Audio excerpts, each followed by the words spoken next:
السلام علیکم دوستوں، جیسا کہ آپ کو علم ہے کہ پاکستان ہیومن اسمگلنگ کے حوالے سے دنیا کے چند بڑے ممالک میں آتا ہے جہاں سے ہیومن اسمگلنگ کے وکٹمز یعنی متاثرین بہت بڑی تعداد میں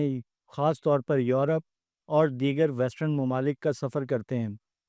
حال ہی میں یورپی border and coast guard agency کی ایک رپورٹ جاری کی گئی ہے جس میں بتایا گیا ہے کہ پاکستان یورپ میں اللیگل ایمیگرینٹس کے حوالے سے دنیا کا 5واں بڑا ملک بن چکا ہے،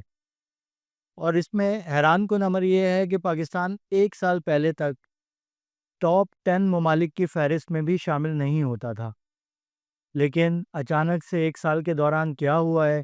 کہ پاکستان نہ صرف بنگلہ دیش اور سری لنکا سے آگے نکل گیا ہے بلکہ پاکستان ان ممالک کی فہرست میں شامل ہو گیا ہے جس میں خانہ جنگی کا شکار عراق، افغانستان اور شام شامل ہیں۔ ڈیلی اسکوپ ٹی وی کی ایک تحقیقاتی رپورٹ کے مطابق پاک ایران بارڈر پر انسانی اسمگلنگ کا منظم نیٹ ورک ایک مرتبہ پھر سرگرم ہو چکا ہے۔ گوادر کے قریب گب 250 بارڈر سے روزانہ سینکڑوں افراد ایران کے راستے یورپ کا غیر قانونی سفر کر رہے ہیں، اور بتایا جاتا ہے کہ ایف آئی اے امیگریشن کے اہلکار انسانی اسمگلروں کی ملی بھگت سے نہ صرف اس میں سہولت کاری کا کردار ادا کر رہے ہیں بلکہ رشوت کے عوض اس غیر قانونی کاروبار کو تحفظ بھی فراہم کر رہے ہیں۔ انسانی اسمگلنگ کے اس نیٹ ورک کو دوبارہ فعال کرنے کی کیا وجہ بنی؟ جب ہم نے اس سلسلے میں تھوڑی تحقیقات کی تو یہ پتہ چلا کہ 2023 میں یونان کے قریب پیش آنے والے ایک کشتی حادثے میں جس میں تقریباً 300 پاکستانی ڈوب کر جاں بحق ہوئے تھے، یہ وہ اللیگل ایمیگرینٹس تھے جو یورپ جانے کی کوشش کر رہے تھے غیر قانونی طور پر۔ اس واقعے کا نوٹس لیا وزیر اعظم شہباز شریف نے، اور انہوں نے اس پر انسانی اسمگلنگ اور ان کے سہولت خاروں کے خلاف ایک بڑا کریک ڈاؤن شروع کیا، اور خاص طور پر ملک کے اہم ایئرپورٹس پر تعینات ایف آئی اے امیگریشن کے درجنوں اہلکاروں کو نہ صرف نوکریوں سے برخاست کیا گیا بلکہ ان کے خلاف محکمہ جاتی کارروائی اور اللیگل سرگرمیوں میں رشوت وصول کرنے کے الزام میں کرمنل کیسز بھی درج کیے گئے۔ اس کریک ڈاؤن کے بعد ایف آئی اے نے سینٹرل پنجاب کے اضلاع گجرانوالہ، سیالکوٹ اور سرگودا، منڈی بہاؤدین ان اضلاع میں جو کہ ہیومن اسمگلنگ کے ایپی سینٹرز سمجھے جاتے ہیں، وہاں پر ایک بڑا کریک ڈاؤن کیا، درجنوں ہیومن اسمگلرز گرفتار کیے اور اس نیٹ ورک کو توڑنے کی کوشش کی۔ لیکن چونکہ انسانی اسمگلنگ کا نیٹ ورک ایک اتنا بڑا نیٹ ورک ہے، اس نیٹ ورک کے ہجوم کا اندازہ آپ اس سے لگا سکتے ہیں کہ مختلف ادوار میں جاری ہونے والی یورپی یونین کی رپورٹس کے مطابق ہر سال 25 سے 30 ہزار پاکستانی یورپ کا غیر قانونی سفر کرنے کی کوشش کرتے ہیں، اور اس میں تقریباً 20 ہزار کے قریب لوگ کامیاب ہو جاتے ہیں۔ اگر ہم اس فگر کو صرف 10 ہزار پہ بھی رکھیں اور فی شخص جو انسانی اسمگلنگ کے نیٹ ورک جو ہر ایک وکٹم سے جو پیسے وصول کرتا ہے وہ تقریباً 15 لاکھ سے 25 لاکھ روپے ہوتے ہیں، اور اب اگر آپ اس کو ملٹیپلائی کریں، اس کو میتھ کریں کہ اگر 10 ہزار لوگ بھی یورپ پہنچتے ہیں ہر سال اور وہ کم از کم 15 لاکھ روپے ہیومن اسمگلنگ نیٹ ورک کو ادا کرتے ہیں، تو آپ اس کا حجم کا اندازہ لگا سکتے ہیں کہ یہ 15 ارب روپے بن جاتے ہیں، اور اگر یہ 20 ہزار افراد کیے جائیں تو یہ 30 ارب روپے بن جاتے ہیں۔ تو آپ اندازہ لگا سکتے ہیں کہ یہ اتنا بڑا نیٹ ورک ہے اور اس کے اندر اتنی زیادہ اس کی ہیوج اس کا سرمایہ اس میں انوالو ہے، اس اللیگل منی۔ تو یہ نیٹ ورک کوئی نہ کوئی جب بھی اس پہ خلاف کوئی کریک ڈاؤن کیا جاتا ہے تو یہ نئے راستے نکال لیتے ہیں، نئے روٹس تلاش کر لیتے ہیں۔ چونکہ اس کے خلاف کارروائیاں شروع ہوئیں ایئرپورٹس پر، ایف آئی اے امیگریشن کے جو اہلکار تعینات تھے انہیں کو تبدیل کیا گیا، ان کے خلاف قانونی کارروائی ہوئی، تو ہیومن اسمگلنگ کا نیٹ ورک دوبارہ سے اپنے پرانے روٹ یعنی پاک ایران بارڈر پہ چلا گیا، جہاں سے ترکی کے ذریعے پہلے یہ ہیومن اسمگلنگ نیٹ ورک جو ہے انہیں بلوچستان سے ایران پہنچاتا ہے، پھر ایران سے انہیں ترکی پہنچایا جاتا ہے، اور ترکی سے وہ یورپ کا سفر کرتے ہیں، تو اس روٹ پر آ گئے ہیں۔ انٹیلیجنس اداروں کی تحقیقات کے مطابق اس مرتبہ ہیومن اسمگلنگ کے نیٹ ورک نے انتخاب کیا ہے گوادر کے قریب واقع پاک ایران بارڈر کو، جسے 250 گبد بارڈر بھی کہا جاتا ہے، اس بارڈر پر تعینات FIA امیگریشن کے اہلکار روزانہ 50 سے لے کر 200 افراد کو، جو کہ غیر قانونی تارکین وطن ہیں، جو کہ یورپ جانے کے خواہش مند ہیں، انہیں بارڈر کراس کرتے ہیں، فی کس 15,000 روپے لے کے ان سے وصول کیے جاتے ہیں۔ اور یہ تمام وہ لوگ ہوتے ہیں جو کہ پنجاب کے مختلف اضلاع سے تعلق ہوتا ہے، اور ان کے پاس کوئی قابل قبول یا معقول وجہ نہیں ہوتی ایران جانے کی، نہ یہ کسی کاروبار کے لیے جا رہے ہوتے ہیں، نہ یہ زیارتوں کے لیے جا رہے ہوتے ہیں، نہ ان کی کوئی وہاں پہ کوئی دوست یا رشتہ دار ہیں، نہ ان کی پروفائل ایسی ہوتی ہے کہ وہ ٹورزم کے لیے جا رہے ہیں۔ اور بنیادی طور پر ان کی ایک ہی کوالیفیکیشن ہوتی ہے، یہ ہیومن اسمگلرز جو پنجاب کے مختلف اضلاع میں بیٹھے ہوئے ہیں،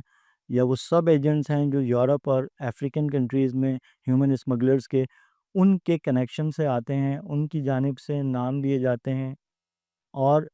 ان ناموں کو کلیئر کر دیا جاتا ہے۔ روزانہ تقریباً 50 سے 200 افراد گبد بارڈر کے ذریعے کلیئر کیے جاتے ہیں۔ اس کے علاوہ گبد بارڈر پر جو تعینات اہلکار ہیں، اس میں انٹیلیجنس رپورٹس میں بتایا گیا ہے کہ اس میں بالاچ یعقوب جو کہ امیگریشن انچارج ہیں، اس کے علاوہ امان بلوچ ہیں، اور سہیم بلوچ ہیں، جو کہ اس پورے نیٹ ورک کو چلا رہے ہیں۔ اور اس نیٹ ورک کی جو سرپرستی کی جا رہی ہے وہ FIA کے صوبائی ہیڈ کوارٹر کوئٹہ میں تعینات ایک افسر ہیں، رشید کاکڑ، جو بنیادی طور پر اسسٹنٹ ڈائریکٹر ایڈمن ہیں، اور وہ اس کی سرپرستی کر رہے ہیں۔ اور یہ تمام جو ہیومن اسمگلنگ کا نیٹ ورک اور FIA امیگریشن کا ایک سسٹم ہے، وہ ایک دوسرے سے رابطے میں ہیں، اور ان کی جانب سے گرین سگنل کے بعد ہی پنجاب کے ہیومن اسمگلرز نے ادھر کا رخ کیا ہے۔ 15,000 روپے فی کس وصول کرتے ہیں ان سے، جبکہ کہ تحقیقاتی رپورٹ میں یہ بھی بتایا گیا ہے کہ FIA امیگریشن کا جو نیٹ ورک موجود ہے گب بارڈر پر، ایران جانے والے زائرین سے بھی فی بس 15,000 روپے وصول کر رہے ہیں۔ اس حوالے سے ہم آپ کو ایک آڈیو، بلکہ 2 آڈیو سناتے ہیں جو کہ ہمیں بھیجی گئی وہاں سے۔ زائرین کے سالار جنہیں کہا جاتا ہے، یا ان کے جو قافلوں کے جو سربراہ ہوتے ہیں، وہ ان کی یہ ذمہ داری ہوتی ہے، ان سے یہ ڈیمانڈ کی جاتی ہے کہ وہ فی بس فی قافلہ 15,000 روپے ادا کریں، اور اگر اس قافلے میں کوئی پنجاب کے شہری شامل ہیں، پنجاب کے فی شہری 5,000 روپے مزید ادا کرنے کا کہا جاتا ہے، اور بعض اوقات 30,000 روپے بھی وصول کیے جاتے ہیں۔ تو آپ کو یہ آڈیو سناتے ہیں، یہ آڈیو سنیں جس سے آپ کو پتہ لگے گا کہ وہاں پہ کیا سلسلہ جاری ہے۔ السلام علیکم بھائی، وہ بارڈر والا مسئلہ آپ کو بتایا تو تھا، 15,000 روپے مانگ رہے ہیں یار، یہ جو نئی مینجمنٹ آئی ہوئی بلا وجہ تنگ کر رہے ہیں، اور بول رہے ہیں کہ 15,000 روپے دو ورنہ تافتان والا حال ہو جائے گا۔ یہ پرانے والوں کو تو کوئی ایسا مسئلہ ہی نہیں تھا، خوشی سے 1-2 ہزار روپے خود ہی دے دیتے تھے یار۔ اس کو تو ذرا دیکھیں، بڑی پریشانی ہو رہی ہے۔ عاشور اور رحیم پہ کیا حال کریں گے؟ یہ پہلی 10 مسئلے چل رہے ہیں، بارڈر کس طرح پہنچ رہے ہیں، کوئی ظاہر رات میں رک رہا ہے، کوئی قافلہ صبح نکل رہا ہے، دیر سے نکل رہا ہے، یہ 15,000 روپے مانگ رہے ہیں۔ اوپر سے اس میں بھی اگر کوئی جاننے والا پنجاب کا ہو تو اس کے الگ سے 5,000 روپے پر 10,000 روپے بندہ مانگ رہے ہیں۔ فیملی کو بھی روکا ہوا ہے، بولے پنجاب کے یار، پنجاب کے تو فیملی بارڈر تک پہنچی ہوئی، آپ ان کو کلیئر کرو، آپ کا کام کلیئر کرنا ہے۔ تو یہ مسئلے آ رہے ہیں یار بھائی، ذرا دیکھیں۔ علیکم بھائی، میں اس وقت تہران میں ہوں، اور مولا رضا بادشاہ کی ولادت پہ میں آیا تھا، اور بارڈر کے اوپر انہوں نے اتنا پریشان کیا۔ جو نئی مینجمنٹ آئی ہوئی ہے، میرے ساتھ 2 خواتین پنجاب کی تھیں، ان کو روکے رکھا۔ ان خواتین کے 5-5 ہزار روپے ایکسٹرا مانگ رہے ہیں، اور 20,000 روپے انہوں نے پہلے پورے گروپ کے مانگے، پھر اس کے بعد ان 2 خواتین کے 5-5 ہزار روپے مانگ رہے ہیں۔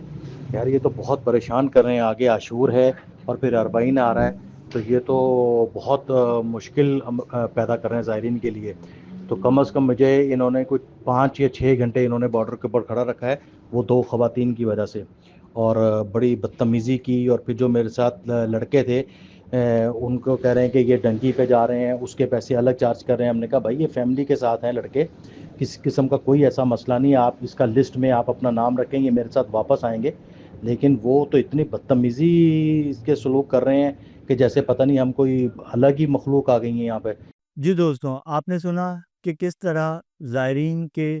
جو سالار ہیں، جو ان کے قافلوں کے سربراہ ہیں، وہ بتا رہے ہیں کہ کس طرح ان سے رشوت وصولی کی جا رہی ہے، اور یہ اس کے علاوہ ہے جو کہ غیر قانونی تارکین وطن یا یورپ غیر قانونی طور پر جانے کے خواہشمند افراد سے پیسے وصول کیے جاتے ہیں۔ تحقیقاتی رپورٹ میں یہ بھی بتایا گیا ہے کہ FIA امیگریشن کا نیٹ ورک بنیادی طور پر ہر مہینے 50 سے 80 لاکھ روپے جمع کرتا ہے رشوت کی مد میں، اور یہ رقم پھر اہلکاروں کے درمیان ان کے عہدوں اور ان کے کردار کے حساب سے تقسیم کر دی جاتی ہے۔ مبینہ طور پر اس نیٹ ورک کی پشت پناہی کرنے والے FIA کے صوبائی ہیڈ کوارٹر میں اسسٹنٹ ڈائریکٹر ایڈمن کے عہدے پر تعینات رشید کاکڑ صاحب سے جب ہم نے رابطہ کیا تو انہوں نے اس حوالے سے اپنے پر لگائے جانے والے الزامات کی تردید کی، اور انہوں نے انہیں مسترد کر دیا، اور انہوں نے یہ جواز پیش کیا کہ وہ اسسٹنٹ ڈائریکٹر ایڈمن ہیں اور امیگریشن وہ بھی گوادر میں، جو کہ ان سے تقریباً 1000 کلومیٹر سے بھی دور واقع ہے، اس میں وہ کیسے کردار ادا کر سکتے ہیں۔ لیکن ہماری تحقیقات یہ ثابت کرتی ہیں کہ رشید کاکڑ صاحب جو ہے وہ FIA امیگریشن کے من پسند اور ان کی ٹیم میں شامل لوگوں کو تعینات کرانے میں ملوث ہیں، اور وہ اس نیٹ ورک کا ایک اہم حصہ ہیں، بلکہ اس کی پشت پناہی کر رہے ہیں۔ تاہم رشید کاکڑ صاحب اس کی تردید کرتے ہیں۔ دوسری طرف ہم نے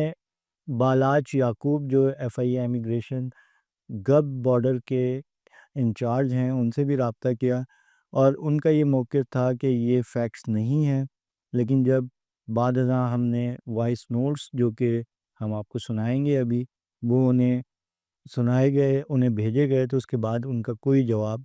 نہیں آیا۔ تو ہم نے جو انہیں شواہد دیے اس کے بعد وہ اپنی صفائی میں کچھ کہنے کی انہوں نے ضرورت محسوس نہیں کی۔ وفاقی حکومت نے FIA میں گریڈ 21 کے سینئر افسر راجہ رفعت مختار کو بطور DG تعینات کیا گیا، اور ان کی تعیناتی کا بنیادی وجہ رخصت ہونے والے DG اسحاق جہانگیر کا ہیومن اسمگلنگ کے نیٹ ورک کے خلاف مؤثر کارروائیاں کرنے میں ناکامی تھی، اور جس کی وجہ سے راجہ رفعت مختار کو لایا گیا، اور راجہ رفعت مختار صاحب نے آتے ہی ہیومن اسمگلنگ کے خلاف کارروائیوں کو تیز کرنے کی ہدایت کی۔ لیکن یہ ان کے لیے بڑا چیلنج ہے کہ اب انسانی اسمگلروں نے اپنے آپ کو امپرووائز کیا، اور انہوں نے اپنا دوبارہ سے وہ اولڈ اسکول میتھڈ پہ آ گئے، اور انہوں نے ہوائی اڈوں کا رخ چھوڑ دیا، ایئرپورٹس کا رخ چھوڑ دیا، اور وہ زمینی راستوں کے ذریعے لوگوں کو یورپ کا غیر قانونی سفر کرا رہے ہیں۔ راجہ رفعت مختار صاحب کے لیے یہ بڑا چیلنج ہے کہ وہ اس سے کس طرح نمٹتے ہیں۔ ڈائریکٹر جنرل FIA کا عہدہ سنبھالنے کے بعد راجہ رفعت مختار صاحب نے FIA بلوچستان کے سربراہ کو تبدیل کرنے کا آرڈر 2 روز قبل جاری کیا ہے، اور اب ڈائریکٹر کوئٹہ کے عہدے پر پولیس سروسز آف پاکستان کے گریڈ 19 کے افسر بہرام خان منڈوخیل کو تعینات کیا گیا ہے۔ بہرام خان منڈوخیل ایک اچھی شہرت کے حامل پولیس افسر سمجھے جاتے ہیں، جن کی انتظامی صلاحیتیں بھی بہت اچھی ہیں۔ وہ اس سے پہلے SSP ٹریفک کوئٹہ کے عہدے پر تعینات تھے، اور اس سے پہلے بھی وہ مختلف اہم عہدوں پر تعینات رہے ہیں، اور ہمیشہ سے وہ ایک اچھی شہرت کے حامل افسر سمجھے جاتے ہیں۔ بہرام خان منڈوخیل کا جو پہلا چیلنج ہے ظاہر ہے وہ امیگریشن ہی ہے، کیونکہ بلوچستان پاکستان کا وہ صوبہ ہے جہاں پہ 2 ممالک کی سرحدیں لگتی ہیں، ایک ایران اور افغانستان، اور دونوں ہی انتہائی اہم سرحدیں ہیں۔ افغانستان کے ذریعے اللیگل ایمیگرنٹس یعنی افغان نیشنل بھی بلوچستان آتے ہیں، اور پھر وہ ایران کے ذریعے یورپ جانے کی کوشش کرتے ہیں، اور وہ بھی وہی طریقہ کار استعمال کرتے ہیں جو کہ پاکستانی اللیگل ایمیگرنٹس جو راستہ استعمال کرتے ہیں، یعنی وہ گب بارڈر کے ذریعے ایران جاتے ہیں، ایران سے ترکی، اور پھر